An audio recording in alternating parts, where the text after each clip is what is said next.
अस्सलामु अलैकुम and welcome to Pocket School Urdu.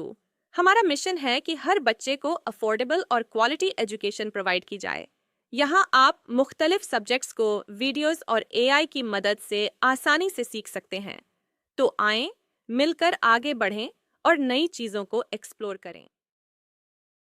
आज हम बात करेंगे एक बहुत ही इंटरेस्टिंग टॉपिक पर, एग्रीकल्चर या ज़रात। ज़रात क्या है? ये एक ऐसा प्रोफेशन है जो हमारी डेली लाइफ में बहुत इंपॉर्टेंट किरदार अदा करता है। आज हम इस वीडियो में एग्रीकल्चर के डिफरेंट पहलुओं को एक्सप्लोर करेंगे, जैसे कि फार्मिंग के तरीके, ऑर्गेनिक फार्मिंग, स्मार्ट फार्मिंग और इरिगेशन यानी खेतों को पानी पहुंचाने का निज़ाम। तो आइए शुरू करते हैं। एग्रीकल्चर का मतलब है क्रॉप्स की कल्टीवेशन यानी फसलों की काश्त और एनिमल्स की रियरिंग यानी एनिमल्स की परवरिश। और एग्रीकल्चर हमारी जिंदगियों में एक अहम किरदार अदा करती है। जब किसी कंट्री की प्रोडक्शन कैलकुलेट की जाती है तो फॉरेस्ट्री और फिशिंग को भी अक्सर एग्रीकल्चर के साथ शामिल किया जाता है। ज़रात का ताल्लुक फेवरेबल वेदर कंडीशंस, पानी की अवेलेबिलिटी और वर्कफोर्स पर होता है। अब बात करते हैं फार्मिंग के तरीके की। सबसिस्टेंस फार्मिंग छोटे फार्म्स पर होती है जहां फार्मर्स सिर्फ अपनी फैमिली के लिए ज़रूरत के मुताबिक फूड ग्रो करते हैं और जो बच जाता है वो सेल कर देते हैं। दूसरी तरफ कमर्शियल फार्मिंग बड़े फार्म्स पर होती है जहां प्रॉफिट कमाना मकसद होता है। कमर्शियल फार्म्स आम तौर पर एक मेन क्रॉप या लाइव स्टॉक पर फोकस करते हैं। मैनुअल फार्मिंग में फार्मर्स ट्रेडिशनल टूल्स जैसे प्लाउज और सिकल्स यानी हल यूज करते हैं, जबकि मैकेनाइज्ड फार्मिंग में ट्रैक्टर्स और कंबाइन हार्वेस्टर्स जैसे मॉडर्न मशीन्स यूज किए जाते हैं। पाकिस्तान में ज्यादातर जमीनें छोटी हैं, इसलिए मैनुअल फार्मिंग ज्यादा आम है, लेकिन एजुकेशन और रिसर्च की वजह से मॉडर्न तरीकों को प्रमोट किया जा रहा है ताकि ज्यादा पैदावार हासिल की जा सकें। फार्मिंग के दो टाइप्स होते हैं, सबसिस्टेंस फार्मिंग और कमर्शियल फार्मिंग। सबसिस्टेंस फार्मिंग में छोटी जमीन पर इतनी क्रॉप्स ग्रो की जाती है जो फैमिली के लिए काफी हो, और अगर कुछ बच जाए तो सेल कर दी जाती है। कमर्शियल फार्मिंग बड़ी जमीन पर होती है जहां एक अहम क्रॉप या लाइव स्टॉक प्रॉफिट के लिए प्लांट किया जाता है। फार्मिंग मैनुअल और मैकेनाइज्ड भी हो सकती है। मैनुअल फार्मिंग में पुराने टूल्स और एनिमल्स का इस्तेमाल होता है, जबकि मैकेनाइज्ड फार्मिंग में ट्रैक्टर्स और मॉडर्न मशीन्स इस्तेमाल की जाती हैं जो फार्मिंग को इजी और ज्यादा प्रोडक्टिव बनाती हैं। अब हम बात करेंगे ऑर्गेनिक फार्मिंग की, जो आजकल बहुत पॉपुलर हो रही है। ऑर्गेनिक फार्मिंग का मतलब है केमिकल फ्री फूड प्रोडक्शन। माजी में तमाम फार्मिंग ऑर्गेनिक थी, जहां फार्मर्स मनूर और कंपोस्ट जैसे नेचुरल फर्टिलाइजर्स यूज करते थे और क्रॉप रोटेशन जैसे मेथड्स से पेस्ट्स को कंट्रोल करते थे। पाकिस्तान में Pakistan agricultural research council organic farming को प्रमोट करता है। ये फार्मर्स को ट्रेनिंग देता है, बायो फर्टिलाइजर्स प्रोवाइड करता है और मकामी सीड्स प्रोवाइड करता है। ऑर्गेनिक फार्मिंग का फ़ायदा ये है कि ये सेफर फूड पैदा करती है, एनवायरनमेंट को पोल्यूट नहीं करती, पानी को मुनासिब यूज़ करती है और ज़मीन को फ्यूचर के लिए महफूज रखती है।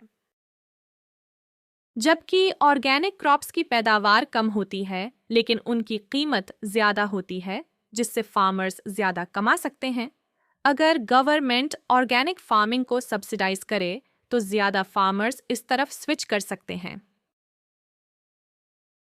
अब हम डिस्कस करेंगे स्मार्ट फार्मिंग के बारे में, जो कि फ्यूचर ऑफ एग्रीकल्चर है। बाय 2030 ग्लोबल फूड डिमांड 35% बढ़ने की तवक्को है और एरेबल लैंड यानी वो ज़मीन जो काश्त के काबिल हो, कम होने की वजह से मॉडर्न फार्मिंग मेथड्स अडॉप्ट करना ज़रूरी हो गया है। स्मार्ट फार्मिंग रिसर्च और टेक्नोलॉजी का यूज़ करती है ताकि फार्मिंग को कारआमद बनाया जा सके। मिसाल के तौर पर फार्मर्स को मार्केट इन्फॉर्मेशन ऑनलाइन मिल सकती है ताकि वो बेहतर प्लानिंग कर सकें कि कौन सी क्रॉप्स उगानी हैं। वो अपनी प्रोड्यूस ई मार्केट्स पर सेल कर सकते हैं ताकि बायर्स पहले से मौजूद हों। सेंसर्स की मदद से एनिमल्स की हेल्थ चेक की जा सकती है और डिजीजेस डिटेक्ट किए जा सकते हैं। हाइड्रोपोनिक सिस्टम्स फर्टिलाइजर्स और पेस्टिसाइड्स के यूज को कम करते हैं और वर्टिकल फार्मिंग जैसे मेथड्स में IT systems lighting, temperature, water और कार्बन डाइऑक्साइड को कंट्रोल करते हैं। रोबोट्स भी फार्मिंग में हेल्प करते हैं, जैसे बिल्डिंग्स क्लीन करना, एग्स ग्रेड पैक करना और लाइव स्टॉक को खाना देना। High quality satellite imaging farms inspect करने के लिए यूज होती है, जिससे इंस्पेक्टर्स की जरूरत कम हो जाती है। आखिर में बात करते हैं इरिगेशन की, जो कि पाकिस्तान जैसे एरिड क्लाइमेट यानी खुश्क और बारिश की कमी वाले मौसम वाले कंट्री में बहुत ज़रूरी है। पाकिस्तान का क्लाइमेट एरिड टू सब ट्रॉपिकल यानी गर्म और हल्का सा नम मौसम, जहां कभी कभार बारिश होती है। ज़्यादातर एग्रीकल्चरल आउटपुट इरिगेशन पर डिपेंड करती है। पाकिस्तान के दो बड़े स्टोरेज डैम्स तरबीला डैम और मंगला डैम हैं। तरबीला डैम इंडस रिवर पर वाक़ है और 11.6 मिलियन एकड़ फीट पानी स्टोर कर सकता है। ये न सिर्फ इलेक्ट्रिसिटी जनरेट करता है, बल्कि कई कनाल्स को पानी प्रोवाइड करता है, जैसे चश्मा, झीलम लिंक कनाल और तूनसा पंज नंदल लिंक कनाल। दूसरी तरफ मंगला डैम झीलम रिवर पर वाक़ है और 5.5 मिलियन एकड़ फीट पानी स्टोर कर सकता है, जिसे 9.6 मिलियन एकड़ फीट तक बढ़ाया जा सकता है।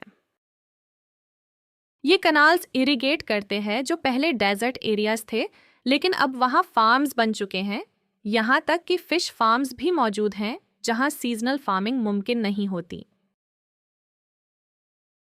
तो आज हमने एग्रीकल्चर के डिफरेंट पहलुओं पर बात की। ज़राअत क्या होती है, और हमने मुख्तलिफ फार्मिंग की टेक्निक्स और तरीकों का जायजा लिया। और हमने ऑर्गेनिक फार्मिंग के फ़वाइद और उसके ज़्यादा इखराजात की वजूहात पर बात की। स्मार्ट फार्मिंग कैसे फ्यूचर को ट्रांसफॉर्म कर रही है और इरिगेशन का इम्पॉर्टेंट किरदार। उम्मीद है कि आपने इन टॉपिक्स को समझा होगा। चलें अब क्विज करते हैं।